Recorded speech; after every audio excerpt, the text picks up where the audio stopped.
नमस्कार दर्शकों, आप देख रहे हैं दिव्य हिमाचल टीवी। मैं हूं वंशिता शर्मा। प्रदेश भर की सभी खबरों पर नजर डालेंगे आज के न्यूज बुलेटिन में। शुरुआत करेंगे हेडलाइंस के साथ। मंडी के पड्डल से तीसरी बार गरजेंगे मोदी। 11,000 करोड़ की योजनाओं के करेंगे उद्घाटन शिलान्यास।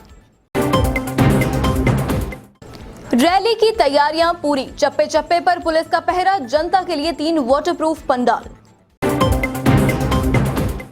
हिमाचल में भी आ धमका ओमिक्रॉन। कनाडा से मंडी पहुंची महिला निकली पॉजिटिव।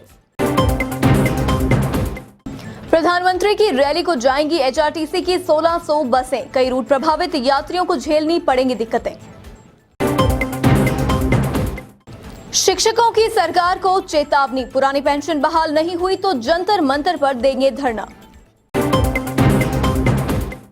एनएच पर दिव्यांगों के लिए अलग से होगा रास्ता, सड़क के दोनों ओर बनेगा फुटपाथ। हिमाचल की ऊंची चोटियों पर बर्फबारी, देवभूमि में घूमने आए सैलानियों में खुशी की लहर। और अब बढ़ेंगे विस्तृत समाचारों की ओर। प्रधानमंत्री नरेंद्र मोदी सोमवार को एक बार फिर पड्डल मैदान से जनता को संबोधित करेंगे। 2014 में प्रधानमंत्री बनने से पहले लोकसभा चुनावों और उसके बाद 2019 में वह पड्डल मैदान से हिमाचल वासियों को संबोधित कर चुके हैं। प्रधानमंत्री इस दौरान 11,000 करोड़ की विकास योजनाओं के उद्घाटन व शिलान्यास भी करेंगे। देश के प्रधानमंत्री नरेंद्र मोदी तीसरी बार पड्डल मैदान से प्रदेश की जनता को संबोधित करेंगे। प्रदेश के 4 साल पूरे होने के अवसर पर मंडी में आयोजित राज्य स्तरीय कार्यक्रम में प्रधानमंत्री नरेंद्र मोदी मुख्य अतिथि के रूप में शिरकत करेंगे। 2014 में प्रधानमंत्री बनने से पहले लोकसभा चुनावों और उसके बाद 2019 में वह पड्डल मैदान से हिमाचल वासियों को संबोधित कर चुके हैं। पड्डल मैदान में अब तक ही ये सबसे बड़ी रैली होगी। प्रधानमंत्री पड्डल मैदान से 11,000 करोड़ की विकास योजनाओं की आधारशिला रखेंगे व उद्घाटन करेंगे। इसके साथ ही उनकी उपस्थिति में हिमाचल प्रदेश सरकार की दूसरी इन्वेस्टर्स मीट होगी, जिसमें 27,000 करोड़ रुपए का निवेश आएगा। प्रदेश सरकार की सेकेंड ग्राउंड ब्रेकिंग सेरेमनी से देश भर में 100 से अधिक इन्वेस्टर्स शामिल होंगे। प्रधानमंत्री नरेंद्र मोदी के इस कार्यक्रम में प्रदेश के मुख्यमंत्री जयराम ठाकुर, केंद्रीय मंत्री अनुराग ठाकुर, केंद्रीय जल शक्ति मंत्री, केंद्रीय ऊर्जा मंत्री, पूर्व मुख्यमंत्री प्रेम कुमार धूमल और भाजपा के अन्य नेता उपस्थित रहेंगे। उधर प्रधानमंत्री की रैली को लेकर सभी तैयारियां पूरी कर ली गई हैं।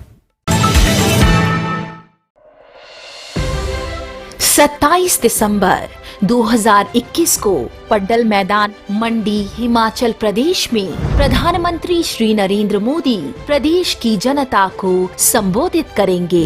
अवसर है भारत की आजादी का अमृत महोत्सव, हिमाचल प्रदेश के पूर्ण राज्यत्व का स्वर्ण जयंती वर्ष। हिमाचल सरकार पूरा कर रही है उपलब्धियों भरा 4 वर्ष का कार्यकाल।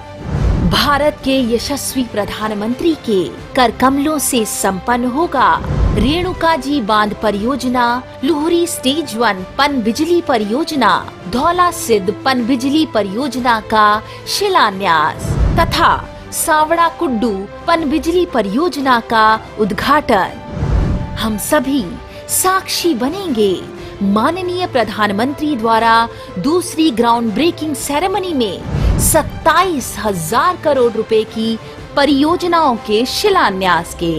आप सभी इस कार्यक्रम में सादर आमंत्रित हैं। दिनांक 27 दिसंबर 2021 11 बजे पूर्वाह्न पड्डल मैदान मंडी हिमाचल प्रदेश में अधिक से अधिक संख्या में शामिल होकर कार्यक्रम की शोभा बढ़ाएं। इस कार्यक्रम का सीधा प्रसारण आप डीडी न्यूज, डीडी हिमाचल तथा हिमाचल प्रदेश के माननीय मुख्यमंत्री के ऑफिशियल सोशल मीडिया अकाउंट्स पर भी देख सकते हैं। सेवा और सिद्धि के 4 साल समृद्धि के। प्रधानमंत्री नरेंद्र मोदी के मंडी दौरे की तैयारियां पूरी हो गई हैं। उधर मौसम ने भी करवट बदल ली है। हालांकि पड्डल मैदान में 5 वाटरप्रूफ डोम स्थापित किए गए हैं। पड्डल में पहली बार किसी रैली में लोगों के बैठने के लिए 3 वाटरप्रूफ पंडाल स्थापित किए गए हैं। वहीं मौसम साफ रहने के लिए मुख्यमंत्री बड़ा देव कामरूनाग संग अन्य देवी देवताओं के दर हाजिरी लगा चुके हैं। प्रधानमंत्री नरेंद्र मोदी की मंडी में प्रस्तावित विशाल रैली की तैयारियां पूरी हो गई हैं। पड्डल मैदान में 5 वाटरप्रूफ डोम स्थापित कर दिए गए हैं। यहां पहली बार किसी रैली में लोगों के बैठने के लिए 3 वाटरप्रूफ पंडाल स्थापित किए गए हैं। इनमें 50,000 से अधिक लोगों के बैठने की व्यवस्था की गई है, जबकि सेकेंड ग्राउंड ब्रेकिंग सेरेमनी और सरकारी प्रदर्शनियों के लिए एक वाटरप्रूफ पंडाल बनाया गया है। लेकिन प्रधानमंत्री नरेंद्र मोदी का दौरा मौसम पर ही निर्भर करेगा। अगर मौसम खराब रहता है या अधिक धुंध व बारिश की स्थिति बनती है तो ऐसे में प्रधानमंत्री के आने पर असमंजस बन सकता है। हालांकि उम्मीद जताई जा रही है कि सोमवार को मौसम साफ रहेगा। मौसम साफ रहे इसके लिए मुख्यमंत्री जयराम ठाकुर बड़ा देव कमरूनाग के साथ ही अन्य देवी देवताओं से भी गुहार लगा चुके हैं। की जरूरत भी है और इस प्रकार की बारिश की थोड़ी जरूरत हम भी महसूस करते थे, क्योंकि धूल काफ़ी ज़्यादा हो गई थी यहाँ मैदान में। लेकिन मुझे इस बात को लेकर के संतोष है कि कल का मौसम बिल्कुल साफ बताया गया और हमने देवी देवताओं से भी प्रार्थना की है और विशेष तौर से कमरूनाग जी से भी प्रार्थना की है कि कल का मौसम साफ रहे, ताकि हमारा ये कार्यक्रम बहुत उत्साह के साथ सफल हो सके। सर कि मुझे उधर शनिवार को वायुसेना के हेलीकॉप्टर की सफल ट्रायल लैंडिंग भी हो चुकी है। एसपीजी ने पड्डल मैदान में कड़ा सुरक्षा घेरा बनाया हुआ है। दुनिया भर में दहशत फैला रहा कोरोना का ओमिक्रॉन वेरिएंट हिमाचल में भी पहुंच चुका है। इससे मंडी शहरवासियों ही नहीं बल्कि प्रदेश भर में लोगों की टेंशन बढ़ गई है। खासकर पीएम मोदी के दौरे से एक दिन पहले ओमिक्रॉन का मामला सामने आना चिंता बढ़ा रहा है। 27 दिसंबर को प्रस्तावित प्रधानमंत्री नरेंद्र मोदी के मंडी दौरे से पहले ओमिक्रॉन वेरिएंट का पहला मामला हिमाचल में दस्तक दे चुका है। इसके चलते जिला प्रशासन ने शहर में सख्ती बढ़ा दी है। हालांकि अब पीड़ित महिला कोरोना संक्रमण से मुक्त हो चुकी है, लेकिन जब महिला कनाडा से शिमला होते हुए मंडी पहुंची तो उसमें ओमिक्रॉन वेरिएंट के लक्षण पाए गए। इस दौरान महिला को स्वास्थ्य विभाग द्वारा प्राथमिकता के आधार पर होम क्वारंटाइन किया गया। इसके चलते लगातार उपचार के बाद अब महिला कोरोना संक्रमण से मुक्त हो गई है। इसकी कोरोना से मुक्त होने की रिपोर्ट 24 दिसंबर को आ गई है। जानकारी के अनुसार मंडी निवासी महिला 3 दिसंबर को कनाडा से मंडी आई थी, लेकिन शिमला में महिला का RT-PCR रिपोर्ट के लिए सैंपल लिया गया था, जिसकी रिपोर्ट 12 दिसंबर को आई थी और उसमें महिला संक्रमित पाई गई थी। इसके बाद महिला का सैंपल ओमिक्रॉन वेरिएंट के लिए जांच के लिए NCDC लैब दिल्ली को भेजा गया, जिसकी रिपोर्ट 26 दिसंबर को आई है और इस रिपोर्ट में महिला संक्रमित पाई गई है। स्वास्थ्य विभाग की रिपोर्ट के अनुसार 43 वर्षीय महिला ने 25 अप्रैल 2021 को कनाडा में ही कोविड वैक्सीनेशन की दूसरी डोज पूरी कर ली है। सर कि मुझे लगता है कि इस बात को लेकर के बहुत चिंतित होने की आवश्यकता थी। जो एक केस आया था वो अपूर्ण रूप से स्वस्थ हैं, वो कोविड नेगेटिव आ चुके हैं और उनके कॉन्टैक्ट ट्रेसिंग में जो लोग थे, जो 3-4 लोग, उनमें से कोई भी पॉजिटिव नहीं पाया गया है। तो ऐसे में डरने की आवश्यकता नहीं, लेकिन सावधान रहने की जरूरत हमेशा रहेगी। प्रधानमंत्री नरेंद्र मोदी की रैली के लिए HRTC की 1600 बसें कार्यकर्ताओं को मंडी लाने के लिए लगाई गई हैं। इससे यात्रियों को परेशानियों से 2-4 होना पड़ा है। कल होने वाली रैली में हर जिला से करीब 150 से 200 के करीब बसें मंडी के लिए रवाना होगी। ग्रामीण रूटों के साथ साथ लॉन्ग रूट पर भी बस सेवा प्रभावित हुई है। प्रधानमंत्री नरेंद्र मोदी की रैली के लिए HRTC की 1600 बसें कार्यकर्ताओं को मंडी लाने के लिए लगाई गई हैं। HRTC के बेड़े में कुल 3100 बसें हैं। इनमें से कई बसें खड़ी हैं, जबकि 2800 बसें ही विभिन्न रूटों पर चलाई जाती हैं। ऐसे में HRTC की आधे से ज्यादा बसें प्रधानमंत्री की रैली में कार्यकर्ताओं को ढोने में लगाई गई हैं। आधे से ज्यादा बसें रैली के लिए लगाए जाने से प्रदेश के विभिन्न रूटों पर बस सेवा बाधित हो गई है। लोगों को परेशानियों से 2-4 होना पड़ रहा है। ग्रामीण रूटों के साथ साथ लॉन्ग रूट पर भी बस सेवा प्रभावित हुई है। आज से प्रदेश के कई रूटों पर HRTC की बसें चलना बंद हो गई थी। लोग दिन भर आने जाने के लिए HRTC की बसों का इंतजार करते रहे।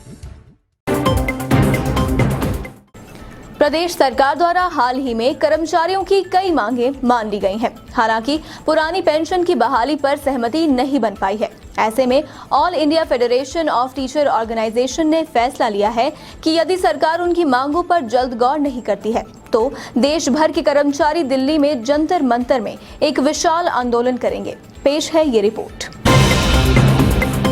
All India federation of teacher organisation की राष्ट्रीय कार्यकारिणी की एक बैठक भुवनेश्वर में आयोजित की गई। संगठन के राष्ट्रीय अध्यक्ष डॉक्टर अश्विनी कुमार ने बताया कि इस बैठक में मुख्य रूप से पुरानी पेंशन की बहाली को लेकर चर्चा की गई।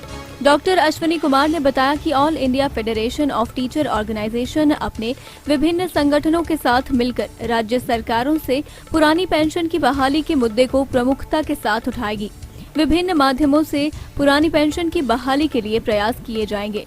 उसके बाद भी अगर सरकार इस विषय पर कोई संज्ञान नहीं लेती है तो राष्ट्रीय स्तर पर दिल्ली की जंतर मंतर में एक राष्ट्रीय स्तर का धरना होगा, जिसमें 1 लाख से ज्यादा शिक्षक भाग लेंगे।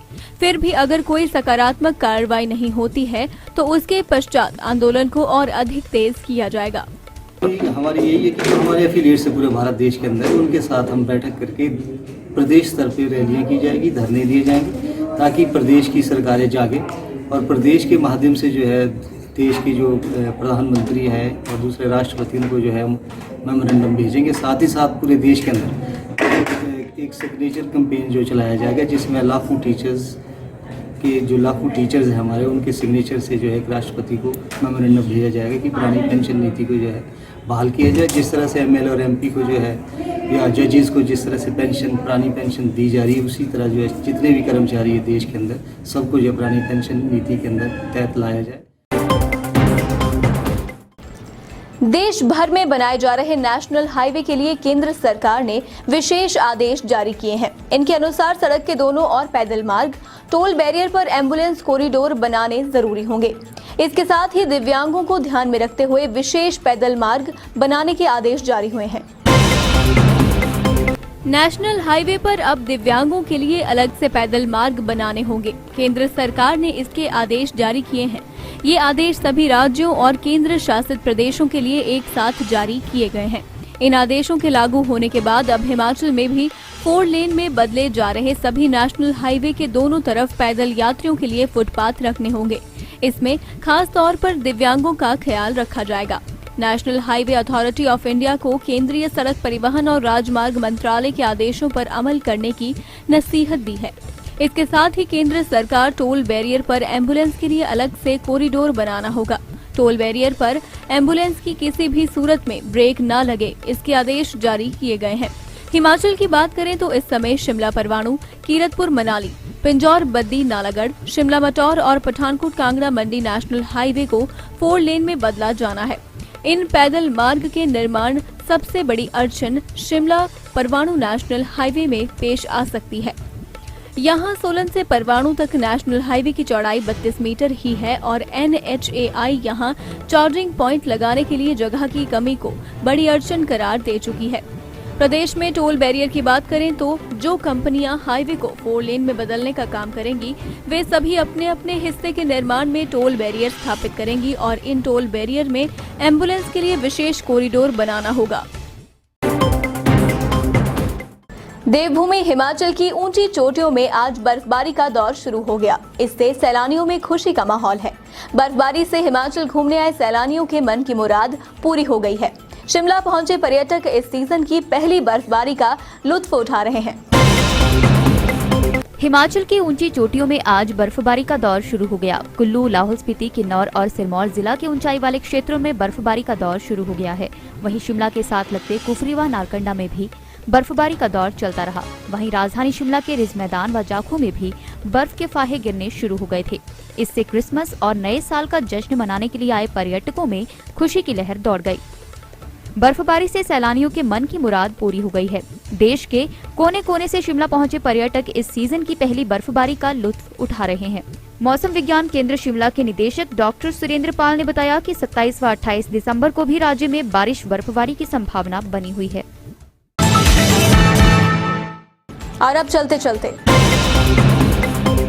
बरमाणा के ब्रह्मपुरा में 240 सीमेंट बैग से लदा ट्रक चोरी, पंजाब जानी थी सप्लाई।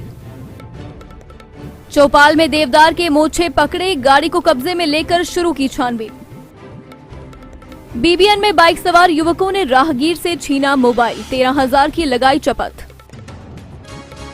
ऊना में 8 विभूतियों को सम्मान, 5 को हिमोत्कर्ष राष्ट्रीय एकात्मकता व 3 को हिमोत्कर्ष हिमाचल श्री पुरस्कार। आज के न्यूज बुलेटिन में बस इतना ही। जुड़े रहिए दिव्य हिमाचल टीवी के साथ और जरूर देखिए 9 बजे शिमला से हमारा विशेष लाइव।